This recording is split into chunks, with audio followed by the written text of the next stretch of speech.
এবং দশমী যুক্ত একাদশী করার কারণে মাতা গান্ধারীর শতপুত্র নিধন হয়েছে। তো কালকে আমাদের গৌড়ীয় বৈষ্ণব সমাজ কেন একাদশী থাকে নাই সেই বিষয় সম্বন্ধে শাস্ত্রে এগুলো উল্লেখ আছে। হরিভক্তি বিলাস গ্রন্থে 12-121 পৃষ্ঠায় সেখানে কি বলছে সবাই বলেন। উদয়াত প্রাগ যথা বিপ্র মহত্ব দয়া সংযুক্তা সম্পূর্ণ একাদশী নাম তত্রিবাপ শ্বেতগৃহী। হে দ্বিজ, সূর্যোদয়ের পূর্বে 2 মুহূর্ত অর্থাৎ 96 মিনিট একাদশী থাকলে তাকে সম্পূর্ণ একাদশী বলে। ওই দিনই উপবাস করা বিধেয়।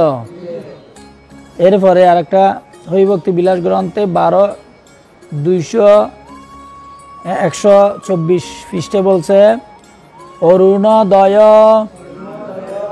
বেলায়ং দশমী সংযুক্তা যদি অত্র পশ্য দ্বাদশী শ্বেত ত্রয়োদশ্যন্তু পারণম।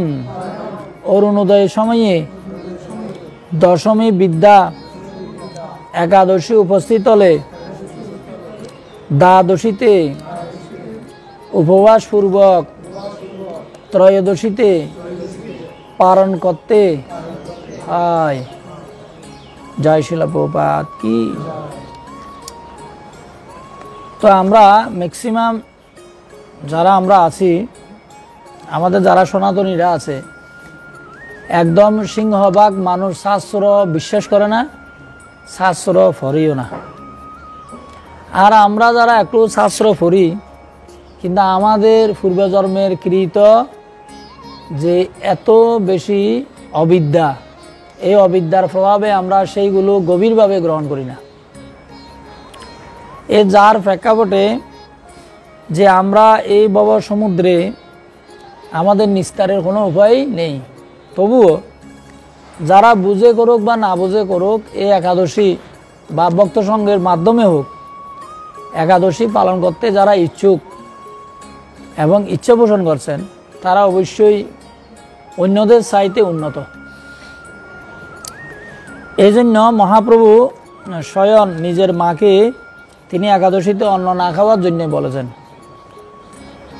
তো আমরা জানি যারা একাদশীতে অন্ন ভোজন করছেন না তারা অন্যদের চাইতে উৎকৃষ্ট, কিন্তু যারা একাদশী ব্রত পালন করে জলফল খাচ্ছেন তারা মধ্যম ব্রতকারী।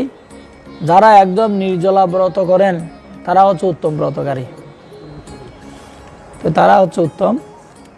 তো আমরা বিশেষ করে এই আগের দিন এবং পরের দিন আমাদের মধ্যে একটা ঝামেলা সৃষ্টি হয়, সেই বিষয়টা শাস্ত্রে পরিষ্কার করে দিয়েছেন। তো শাস্ত্রে বলছে যে কি, হে দ্বিজমানি ব্রাহ্মণ, সূর্যোদয়ের 2 মুহূর্ত মানে কি, অর্থাৎ 96 মিনিট। 1 মুহূর্তকে বলা হয় 48 মিনিট। তাহলে 48 × 2, 48 দুগুণে কত, 96 মিনিট পূর্বে একাদশী যদি সংযুক্ত হয়, সম্পৃক্ত হয়, সংযুক্ত হয়, হ্যাঁ, ওই দিনে সম্পূর্ণ একাদশী বলা হয়। তো যদি সূর্য উদয় হয়ে গেছে, মনে করেন 7টা বেজে গেছে, সূর্য দেখা যাচ্ছে 6টা বেজে গেছে, কিন্তু দেখা যাচ্ছে কি একাদশী লাগছে, কিন্তু ওই দিন একাদশী হবে না। কেন একাদশী হবে না? শাস্ত্রে বলছে যে এটা সূর্যোদয়ের আগে লাগতে হবে।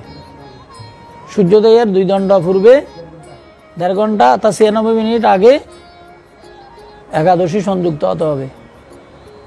আর যখন সূর্য উদয় হয়ে যাবে, একাদশী সংযুক্ত হয়েছে, তাহলে পরবর্তী দিন সারন্দিতে একাদশী উপবাস করতে হবে। সেটা হচ্ছে মহাফল শাস্ত্রে বর্ণনা করা হয়েছে। আমরা যদি শাস্ত্রের বাইরে কোনো কিছু করি তাহলে সেটার কিন্তু বিপরীত প্রতিক্রিয়া আছে। সেটার কি আছে, আমরা ধর্ম যদি না জেনে করি, তাহলে সেটা ধর্ম যদি সঠিকভাবে না জানি আমরা যদি করি, তাহলে সেটারও কি আছে, প্রতিক্রিয়া ফল ভোগ করতে হবে। যেমন দশমী যুক্ত একাদশী করার কারণে মাতা গান্ধারীর শতপুত্র নিধন হয়েছে, যদিও উনি ধর্ম করেছেন, কিন্তু উনি দণ্ড প্রাপ্তি হয়েছেন। তো ঠিক কেউ যদি শ্রদ্ধা সহকারে গুরু পরম্পরায় দ্বারায় যদি কেউ দীক্ষা গ্রহণ করে, আর তখন এই গুরু পরম্পরা সূত্রের সাথে যুক্ত থাকার ফলে সেই যদি বিদ্যা যদি কম অর্জন করে, শাস্ত্র যদি না জানে, অন্য ভক্তদের কাছ থেকে সেই শুনতে শুনতে সেটা জানতে পারে এবং তখন সেই রকম সে আচরণ করে, তখন সে মুক্তি লাভ করতে পারে। এটাই হচ্ছে সবচেয়ে গুরুত্বপূর্ণ বিষয়।